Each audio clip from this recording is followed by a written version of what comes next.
छोड़ दीजिए, बिना बैसाखी के सहारे कोई भी सत्ता में नहीं जाएगा। सुहेलदेव भारतीय समाज पार्टी बैसाखी की नहीं, एक साथी की जरूरत है। और जो बैसाखी के उसको जरूरत है, जो चाहता है कि हम मुख्यमंत्री बने। अभी सुहेलदेव भारतीय समाज पार्टी मुख्यमंत्री बनने का सपना नहीं देख रही है। मुख्यमंत्री का जो सपना देख रहा है वो बैसाखी के सहारे चल रहा है। हम लोग साथी के सहारे चल रहे हैं। ये एनडीए नहीं तो इंडिया, इंडिया नहीं तो और कोई। ये सारे चीज हमने, और कोई में जो थर्ड फ्रंट उसी की बात वो सारे हम लोगों का चल रहा है खेला। अभी नहीं बताएंगे, अभी नहीं बताएंगे। जो सभी को मिलकर के हम लोग एक मोर्चा तैयार करेंगे। उसमें चंद्रशेखर जी जो हमेशा वंचित शोषित समाज की लड़ाई लड़ते हैं, बहन कुमारी मायावती जी भी लड़ती रहती हैं, तमाम ऐसे जो पार्टियां हैं जो कि लड़ती रहती हैं।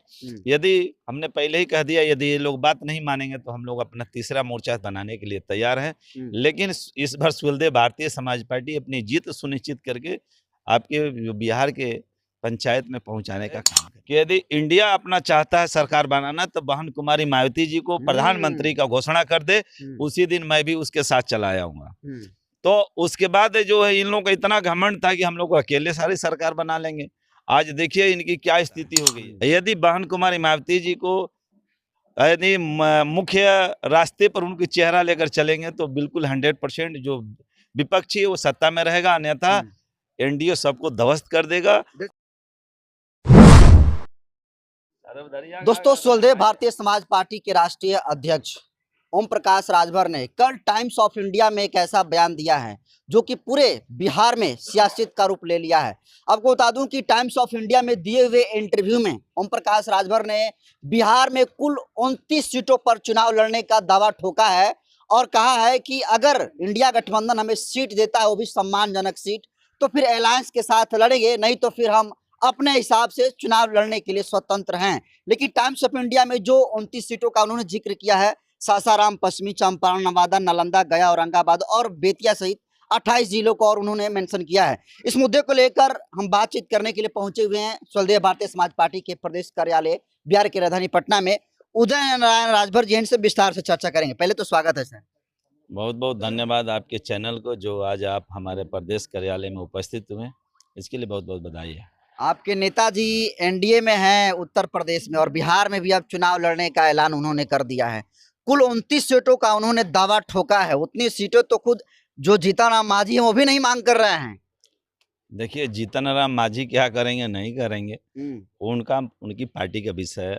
ये हमारे राष्ट्रीय अध्यक्ष माननीय सुहेलदेव भारतीय समाज पार्टी के विषय को लेकर वो बात कर रहा है। और हमारी जो मांगे हैं, हम लोग शुरू से कह रहे हैं कि जो हमारी शर्त को मानेगा उसी के साथ सुहेलदेव भारतीय समाज पार्टी है, अन्यथा हम लोग अलग विकल्प भी लेकर के चल रहे हैं और हमारे अलग विकल्प दरवाजा खुला है।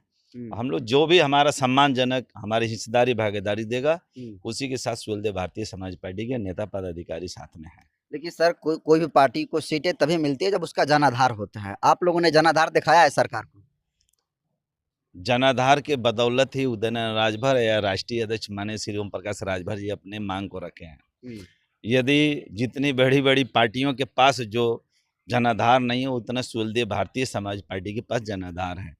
यदि जनाधार की बात करेंगे, तमाम पार्टियां अभी रैली कर रही हैं। अभी एनडीए का भी देखेंगे, तमाम कार्यकर्ताओं को 5-5, 7-7 दल को लेकर के, गठबंधन को लेकर के जो है कि बैठक चल रहा है। उतनी बैठक हम लोगों अकेले जहां जिस जिला में कर दीजिएगा, 38 जिले की बात मैं करता हूँ, 38 जिला में जहां कहिएगा उतना हम लोग एक दिन में उतने लोगों को इकट्ठा कर देंगे।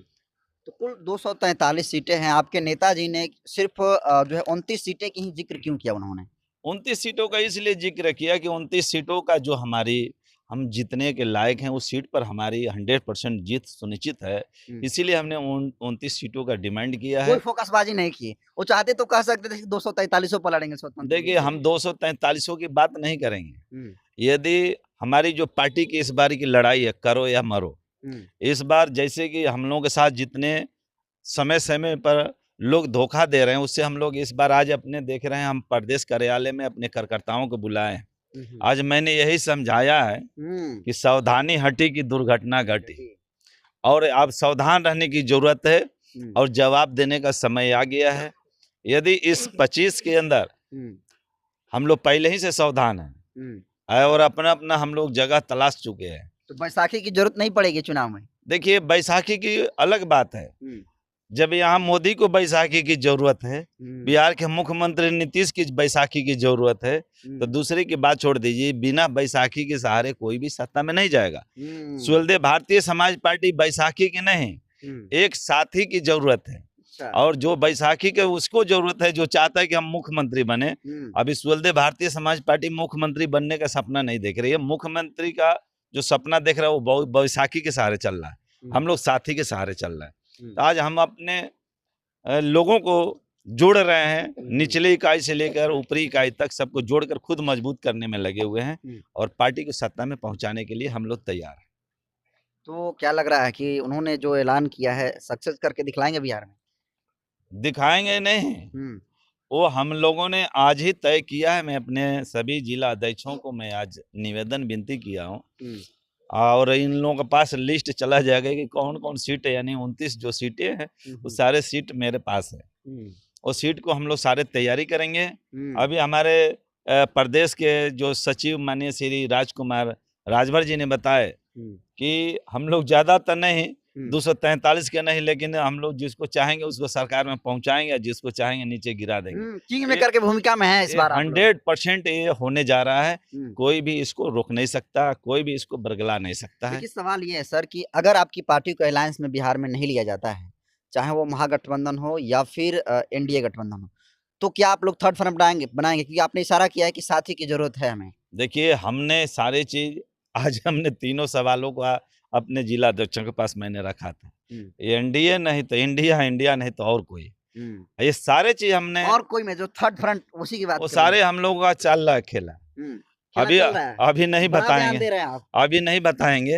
हमें आपको समय समय पर बताते रहते हैं कि क्या होने वाला है। लेकिन मेरा एक सवाल है सर, अगर थर्ड फ्रंट बनाएंगे तो क्या आपको लगता है कि जो बिहार में है बहुजन समाज पार्टी हो गई, चंद्रशेखर आजाद की पार्टी हो गई, आजाद समाज पार्टी, असदुद्दीन ओवैसी की पार्टी जो है एआईएमएम के पार्टी के साथ अलायंस होना चाहिए? क्योंकि पिछली बार विधानसभा के चुनाव में आपकी पार्टी के साथ अलायंस था, तो इस बार भी कुछ उस तरीके से समीकरण बैठने की संभावना है? जो भी वंचित शोषित समाज की हित की लड़ाई लड़ता है सभी के साथ हमारी अलायंस होगी। जो सभी को मिलकर के हम लोग एक मोर्चा तैयार करेंगे। उसमें चंद्रशेखर जी जो हमेशा वंचित शोषित समाज की लड़ाई लड़ते हैं, बहन कुमारी मायावती जी भी लड़ती रहती हैं, तमाम ऐसे जो पार्टियां हैं जो कि लड़ती रहती हैं। यदि हमने पहले ही कह दिया, यदि ये लोग बात नहीं मानेंगे तो हम लोग अपना तीसरा मोर्चा बनाने के लिए तैयार हैं। लेकिन इस बार सुहेलदेव भारतीय समाज पार्टी अपनी जीत सुनिश्चित करके आपके बिहार के पंचायत में पहुंचाने का काम करेंगे। तो तीसरे में ये तमाम पार्टियों का मतलब संभावना है? संभावना नहीं है, सुनिश्चित है। ये होना है।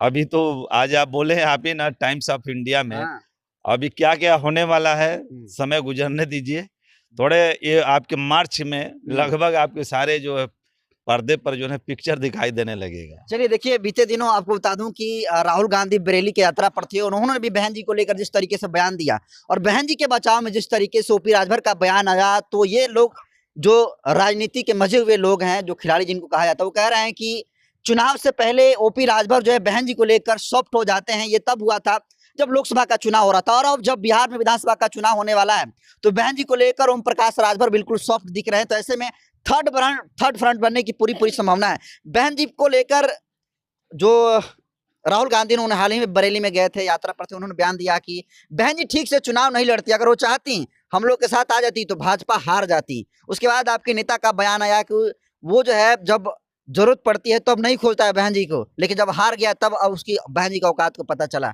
तो आपके नेताजी बड़ा सॉफ्ट हो गए हैं बहन जी को लेकर। देखिए, नेताजी बहुजन समाज के हित में हमेशा लड़ाई लड़े हैं, बहन जी भी उसी हित की लड़ाई लड़ रही हैं और वो माननीय नेताजी कांसी राम जी का चेला हैं और हमेशा जहां भी हित समाज की होगी उस चीज को वो बात करते हैं। जो राहुल गांधी जी ने बोले वो जितना भी उनका निंदनीय किया जाए वो बहुत कम पड़ेगा, क्योंकि हमारे नेताजी ने मंच से चिल्ला चिल्ला कर कहे और मीडिया के माध्यम से भी चिल्ला चिल्ला कर कहे कि यदि इंडिया अपना चाहता है सरकार बनाना तो बहन कुमारी मायावती जी को प्रधानमंत्री का घोषणा कर दे, उसी दिन मैं भी उसके साथ चला आऊंगा। तो उसके बाद जो है इन लोगों का इतना घमंड था कि हम लोग अकेले सारी सरकार बना लेंगे। आज देखिए इनकी क्या स्थिति हो गई है। आज भी मैं भी कह रहा हूं कि यदि देखिए बहुजन समाज पार्टी के पास वोट है, कोई उसको ये झुटला नहीं सकता है। यदि बहन कुमारी मायावती जी को यदि मुख्य रास्ते पर उनकी चेहरा लेकर चलेंगे तो बिल्कुल 100% जो विपक्षी है वो सत्ता में रहेगा, अन्यथा एनडीए सबको ध्वस्त कर देगा। जैसे दिल्ली में हुआ, दिल्ली के इस चुनाव से कुछ मिला लेसन सर, क्योंकि दिल्ली में जिस तरीके से रिजल्ट आया है, जो भाजपा वाले कह रहे हैं कि वही सेम समीकरण बिहार में भी रहेगा। क्योंकि दिल्ली का बात हो रहा है तो आपकी पार्टी अलग लड़ी थी एनडीए से 2 सीटों पर, हालांकि बहुत करारी रूप से हार हुई, तो उससे कुछ लेसन लिए आप लोग? देखिए, दिल्ली और बिहार में बड़ी अंतर है। दिल्ली में वहाँ क्या हुआ है, आपस में बिखराव की वजह से जो है कि वहाँ पर बीजेपी की सरकार बनी है। यहाँ पर उस तरह का नहीं है, यहाँ दूसरा समीकरण चलता है। बिहार में एनडीए अभी भी उस मुकाम पर नहीं है जिस मुकाम पर वो सोच रही है। उनके नेता लोग भी पगलाए हुए हैं, रात दिन दौड़ रहे हैं कि कहीं ऐसा ना हो कि हमारे सत्ता से इस बार हम लोग बाहर हो जाएं। तो रात दिन वो लोग प्रयास में हैं। सभी लोग अपने अपने संगठन में लगे हैं। सुहेलदेव भारतीय समाज पार्टी भी अपने संगठन को मजबूत करने में लगी है और आने वाला समय मार्च आते आते आपको सारी चीज पिक्चर बिहार का क्लियर हो जाएगा कि किसकी सरकार बिहार में बनने जा रही है। कुछ दिन पहले उदय नारायण राजभर से कराले पर आरजेडी के लोग आते हैं और क्या कुछ बात होती है, कुछ गठबंधन की भी बात चर्चा हो रही है महागठबंधन आज जो होने वाली है। हाँ। अभी कुछ देर में हम लोग जाने वाले हैं। में है आप आरजेडी नेताओं की? अभी कुछ देर में पिक्चर देखिएगा हमारी। सब देखिए, हम लोग राजनीति में नेता हैं, हम लोग राजनीतिक खेती किए, तो हम लोग किसान हैं राजनीति का, तो हम लोग वैसे वैसे किसानों से संपर्क करते रहते हैं कि कौन कौन आप जो है अपना मतलब जिधर मिले, मतलब जिधर सम्मानजनक सीटें मिले उधर। हम लोग भूखे हैं, हमारी पार्टी भूखे है और हमारी जो हिस्सेदारी भागीदारी, मैंने पहले कहा कि जो देगा हम उसके साथ है। किसी पार्टी से हमारा द्वेष की भावना नहीं है, या इंडिया हो चाहे एनडीए हो चाहे थर्ड फ्रंट हो, हम सबके साथ, वही जो हमारा हिस्सेदारी देगा हम उसके साथ हैं। लेकिन एक मेरे साथी पत्रकार हैं, अभी कुछ दिन पहले ही तेजस्वी यादव का इंटरव्यू लिया, उन्होंने सवाल पूछा कि क्या आप उत्तर प्रदेश की जो पार्टी है, जैसे चंद्रशेखर की पार्टी होगी, बीएसपी हो गई आपकी पार्टी, इनसे अलायंस करेंगे? तो तेजस्वी यादव ने जो बयान दिया, चौंकाने वाला बयान दिया। उन्होंने कहा कि अगर उत्तर प्रदेश की पार्टी और दूसरे जगह की पार्टी आकर बिहार में चुनाव लड़ेंगे तो फिर हम कहाँ चुनाव लड़ेंगे? देखिए, बोलना और ये करना है। उनसे पूछिएगा कांग्रेस कहाँ की पार्टी है। जब जाइएगा कभी तेजस्वी जी से इंटरव्यू कर लीजिएगा, पूछिएगा कांग्रेस कहाँ की पार्टी है। और कभी भाजपा वाला से जब इंटरव्यू करिएगा तो पूछिए कि भाजपा कहाँ की पार्टी है। खुद आपको दूध का दूध और पानी का पानी समझ में आ जाएगा। ये पार्टी किसी प्रदेश का नहीं होता है, पार्टी पूरे देश स्तर की होती है। पार्टी उत्तर प्रदेश के ये कहाँ के लोग हैं, ये पूछिए उत्तर प्रदेश को उठाकर लाए हैं कहा आज हम लोग, ये सारे बिहार के हैं। बिहार में इतनी ताकत है, हर पार्टी अपनी अपनी ताकत बनाती है। तेजस्वी यादव इस तरह से क्यों बयान दे रहे हैं? अब तेजस्वी की क्या विषय है वो जानेंगे, अब उनसे हमारा क्या लेना देना है। हमने सीधे कहा है ना, हमारा किसी से दोस्ती है ना किसी से दुश्मनी है, हमारी हिस्सेदारी की लड़ाई है। इस बार राजभर की पार्टी हिस्सेदारी लेकर रहेगी, चाहे जो भी दे हम उसके साथ तैयार हैं।